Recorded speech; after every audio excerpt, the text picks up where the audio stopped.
नमस्कार दर्शकों, ABP news में आपका स्वागत है। आज मैं आपको एक ऐसे समाज सेवी और भारतीय जनता पार्टी के पूर्व निगम पार्षद, राष्ट्रीय महामंत्री, धर्म यात्रा महासंघ एडवोकेट नरेंद्र बिंदल जी मियांवाली नगर विधानसभा, जिन्होंने देश में 90% यात्राएं कर चुके हैं, जैसे कैलाश मानसरोवर, श्री मणि महेश, श्री खंड कैलाश, श्री आदि कैलाश, श्री किन्नर कैलाश, श्री चुड़ेश्वर धाम, श्री पंच केदार, श्री सत्तोपन सरोवर एवं पंचबद्री, श्री मुक्तिनाथ जी, श्री राम जानकी बारात यात्रा एवं विवाह, सिंधु दर्शन, लेह लद्दाख, अशोक वाटिका श्रीलंका, भगवान परशुराम कुंड, श्री कटा सराज पाकिस्तान, धनबांग तीर्थ यात्रा, जाको राखी साईं या मार सके ना कोई। आप देख रहे हैं एबीपी न्यूज। शाहिद वसीम खान के साथ, नई दिल्ली। दर्शकों, ए दिवा का स्वागत है। इस वक्त मैं आपको सही तस्वीर दिखा रहा हूँ नागलोई विधानसभा से। हमारे साथ मौजूद हैं भारतीय जनता पार्टी के ऐसे समाज सेवी नेता जो पूर्ण निगम पार्षद है, जो किसी पर्चे के मोहताज ने, जिन्होंने भारतीय जनता पार्टी के लिए अपना तन मन धन सब कुछ लगा दिया। हमारे साथ मौजूद है नरेंद्र बिंदल जी। स्वागत आपका एबीपी न्यूज में। धन्यवाद जी। आज हम बात करेंगे दिल्ली में भारतीय जनता पार्टी की 53 दिन की सरकार है। लगातार 2 बजे रात को दिल्ली की मुख्यमंत्री रेखा गुप्ता जी रोड पर होती हैं, सड़क पर होती हैं। क्या कुछ कहना चाहेंगे? देखिए, ये भारतीय जनता पार्टी के संस्कार हैं। भारतीय जनता पार्टी में जब कार्यकर्ता बनता है आदमी, तो उसको ये कहा जाता है कि आपको कुछ यहाँ से लेना नहीं है, केवल समाज के लिए देना है। हम सबसे पहले अपने देश को मानते हैं, फिर पार्टी, फिर खुद। तो इसी विचारधारा से दिल्ली की मुख्यमंत्री रेखा गुप्ता जी काम में लगी। मैं अगर बात करूं नागलोई विधानसभा की, तो यहाँ से जो विधायक है मनोज शौकीन जी, लगातार वो भी दिल्ली के मुख्यमंत्री तरीके से 2 बजे रात को वो सड़क पर होते हैं, रोड पर होते हैं, लगातार वो जनता की सेवा के लिए काम कर रहे हैं। क्या कुछ कहना चाहेंगे विधायक जी के लिए? नहीं, लगभग मैं उनसे 35 साल से मैं उनको जानता हूँ और लगातार समर्पित कार्यकर्ता हैं। साहब सिंह वर्मा जी के साथ वो पार्टी में आए थे 1991 में, और तब से लगातार आज तक वो बीजेपी के लिए काम कर रहे हैं। हमने अपने एक इंटरव्यू में मनोज शौकीन जी विधायक जी से बात किया था कि 25 रुपए महिलाओं को जो नहीं दिए गए, जो वादे किए गए थे, वो कब आएंगे? उन्होंने कहा उसके लिए लंबी प्रक्रिया है और जल्दी दिए जाएंगे। क्या लगता है आपको? देखिए, ये तो सत्ता की वो होती है, सरकार की फॉर्मेलिटीज होती हैं, लेकिन मिलेंगे जरूर। ये नहीं है कि पंजाब की तरह घोषणा कर दी जाए और ना मिले। अच्छा। भारतीय जनता पार्टी ने जो कहा है वो करे। नरेंद्र बिंदल जी, आप खुल के बोलते, बेबाक बोलते हैं, और आप जो है पूर्ण निगम पार्षद रह चुके भारतीय जनता पार्टी के, आप एक ऐसे नेता रह चुके किसी प्रकार के मोहताज नहीं है। नागलोई विधानसभा के अंदर आपकी एक मिसाल कायम है। हमने आपने एबीपी चैनल के माध्यम से सर्वे किया है। तो आपको क्या लगता है, जिस तरीके से हमारा एक इंटरव्यू चल रहा है, दिल्ली की मुख्यमंत्री रेखा गुप्ता जी वो कह रही है आम आदमी पार्टी ने कहा था ना हम गाड़ी लेंगे ना बंगला लेंगे, लेकिन उन्हें सब कुछ भर भर के लिया। क्या सीएम रेखा गुप्ता जो कह रही है वो सच कह रही है? बिल्कुल सही कह रही है। जब से दिल्ली में आपकी सरकार आई थी, केवल घोषणाएं कर रही थी, बड़ी ईमानदारी की बात करते थे, लोकपाल की बात करते थे, गाड़ी में वैगनार में चलने की बात करते थे, मफलर लगा के चलते थे, खांसी करते थे।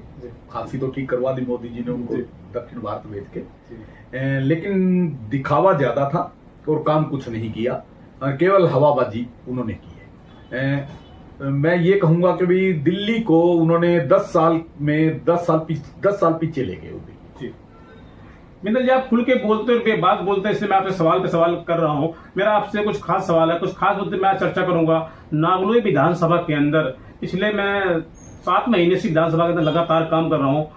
लगातार जैसे मैं देख पा रहा हूं, अपने चैनल के माध्यम से सर्वे कर रहा हूं, आपकी एक मिसाल कायम है। आपने जनता के दिल में किस तरीके से जगह बनाया? आपने एक 10 साल का बच्चा नहीं जानता आपको क्या है। मैं 1980 में संघ का स्वयंसेवक बना था और 85 में मैंने, अगर नागलोई जाकर आप देखेंगे, नागलोई में अग्रवाल धर्मशाला और श्री हनुमान मंदिर की स्थापना कर दी थी। 95 में उसका काम पूरा हुआ, तो 95 में मैंने अशोक सिंघल जी से उसका उद्घाटन करवाया था। उसके बाद में शमशान घाट की सेवा में लगा। आज भी डीडीए में, दिल्ली में डीडीए ने मेरे नाम से ही मेरी समिति जो बनी हुई है, ये भैरव मंदिर शमशान घाट समिति, उसका मैं चेयरमैन हूँ। उसी के नाम से वो अलॉटमेंट कर रखी है और मैं उसका केयर टेकर के रूप में सेवा देख रहा हूँ, और लगभग 3 करोड़ रुपए हम उस शमशान घाट की सेवा में लगा चुके। नरेंद्र बिंदल जी, मैं कुछ खास मुद्दे पर चर्चा करूंगा आपसे। जिस तरीके से दिल्ली में भारतीय जनता पार्टी की 53 दिन की सरकार है, लगातार काम हो रहे हैं, क्या अगले 5 साल इसी बुलेट ट्रेन के तरीके से दिल्ली के अंदर विकास होंगे?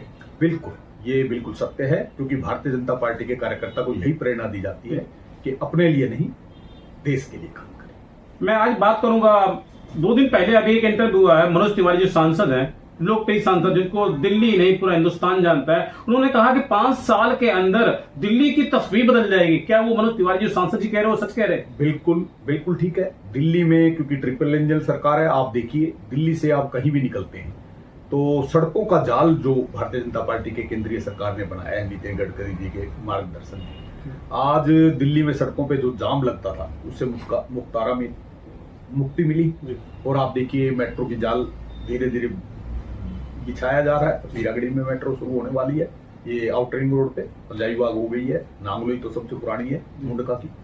तो इससे लोगों की दिक्कत, अगर दिल्ली में भारतीय जनता पार्टी की सरकार ना आती तो दिल्ली जाम की स्थिति से बुरा हाल हो जाता। नरेंद्र बिंदल जी, मेरा आपसे पहला और आखिरी सवाल, जिस तरीके से देश के प्रधानमंत्री नरेंद्र मोदी ने कहा था अब नहीं सहेंगे, बदल के रहेंगे, वाकई में आप लोगों ने इतिहास कायम किया एक बहुत बड़ा, क्योंकि दिल्ली में आम आदमी पार्टी 11 साल से पूर्ण बहुमत की सरकार थी। किस तरीके से मोदी जी की नीतियों को जन जन तक पहुंचाया आप लोगों ने, एक मुश्किल काम था, बहुत बड़ा कठिन काम था, मेरे लाखों हजारों करोड़ों दर्शक देख रहे हैं। नरेंद्र बिंदल जी देखिए, भारतीय जनता पार्टी की चाहे केंद्र की सरकार हो चाहे दिल्ली की सरकार हो, दिल्ली सरकार को भी समय कम हुआ है तो इसलिए काम धीरे धीरे दिखेंगे, अभी दिख नहीं रहे हैं। एमसीडी में भारतीय जनता पार्टी की सरकार अभी बनी है क्योंकि अभी इससे पहले केजरीवाल की सरकार थी, तो इसलिए धीरे धीरे अभी काम दिखाई शुरू होंगे। जैसे कल ही घोषणा हुई है बिजली ये पानी के बिलों की सरचार्ज सारा माफ कर दिया है जो भी और लगा है, क्योंकि केजरीवाल जी ने घोषणा तो कर दी पानी फ्री देंगे, लेकिन जो पानी के बिल भर रहे थे उनको बड़ी दिक्कत आ रही थी। स्टाफ उनका रीडिंग नहीं लेके जाता था और अनाप शनाप बिल भर के वसूली करता था,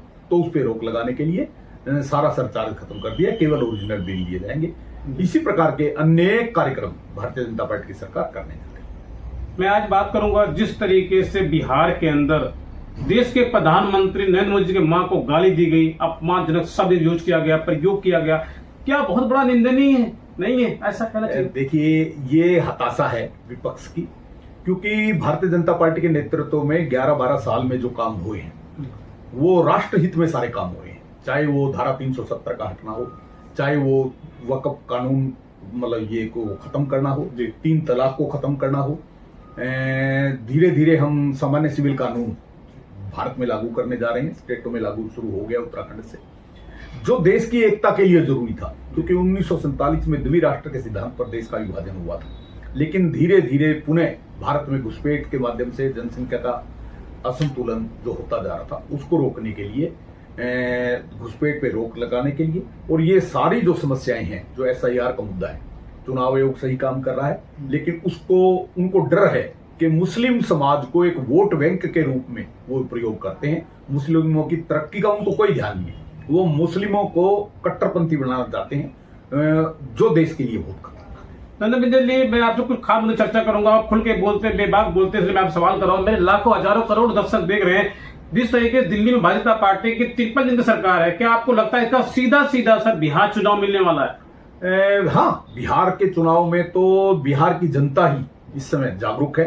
बिहार की जनता ने तय कर लिया है कि इस बार 2/3 बहुमत से बिहार में एनडीए की सरकार बनने वाली है। ठीक है, ये भी समय देने के बहुत धन्यवाद आपका। तो दोस्तों, इस वक्त मैं आपको सीधी तस्वीर दिख रहा हूँ, नांगलोई विधानसभा से वाले से हमारे साथ मौजूद थे भाजपा पार्टी के ऐसे समाज सेवी नेता जो किसी परिचय के मोहताज नहीं, भाजपा पार्टी के पूर्व निगम पार्षद नरेंद्र बिंदल जी, जिन्होंने आम आदमी पार्टी पर जमकर निशाना साधा। उन्होंने साथ साथ दावा किया कि बिहार के अंदर जो चुनाव होने वाला है वहां पे भाजपा पार्टी की पूर्ण बहुमत सरकार बनेगी। आप देख रहे हैं ABP न्यूज। नमस्कार।